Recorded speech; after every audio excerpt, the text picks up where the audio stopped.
আমাৰ United Bodo people's অৰ্গেনাইজেশ্যনৰ যে 11তম অধিৱেশন 11তম অধিৱেশন ইয়াত মুকলি হৈছে আমাৰ জাজিকণা ফিল্ডত খুব আড়ম্বৰপূৰ্ণভাৱে অনুষ্ঠান আয়োজন কৰিছে অৰ্গেনাইজিং কমিটিয়ে ইয়াত উপস্থিত থাকিবলৈ পাই যথেষ্ট ভাল লাগিছে আশা কৰিছোঁ এই অনুষ্ঠানৰ দ্বাৰা আমাৰ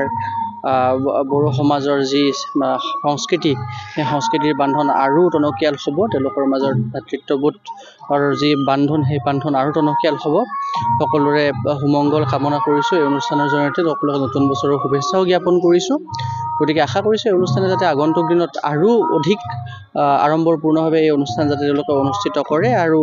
গম পাইছোঁ যে আমাৰ অকল অসমৰে নহয় ভাৰতৰে নহয় ইভেন নেপাল আৰু বাংলাদেশৰ পৰা তেওঁলোকৰ বড়ো সমাজৰ ভাতৃ ইয়াত আহি উপস্থিত হ'ব গতিকে খুব ভাল এটা অনুষ্ঠান আশা কৰিছোঁ আগন্তুক আৰু খুব ভালদৰে তেওঁলোকে এনেকুৱা ধৰণৰ অনুষ্ঠান অনুষ্ঠিত কৰি থাকিব ধন্যবাদ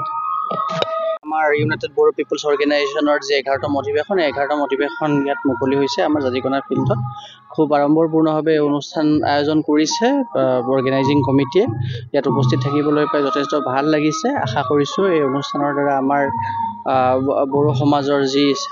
সংস্কৃতি সেই সংস্কৃতিৰ বান্ধন আৰু টনকিয়াল হ'ব তেওঁলোকৰ মাজৰ ভাতৃত্ববোধৰ যি বান্ধন সেই বান্ধন আৰু টনকিয়াল হ'ব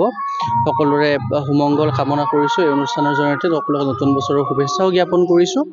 গতিকে আশা কৰিছোঁ এই অনুষ্ঠানে যাতে আগন্তুক দিনত আৰু অধিক আড়ম্বৰপূৰ্ণভাৱে এই অনুষ্ঠান যাতে তেওঁলোকে অনুষ্ঠিত কৰে আৰু গম পাইছোঁ যে আমাৰ অকল অসমৰে নহয় ভাৰতৰে নহয় ইভেন নেপাল আৰু বাংলাদেশৰ পৰা তেওঁলোকৰ বড়ো সমাজৰ ভাতৃ ইয়াত আহি উপস্থিত হ'ব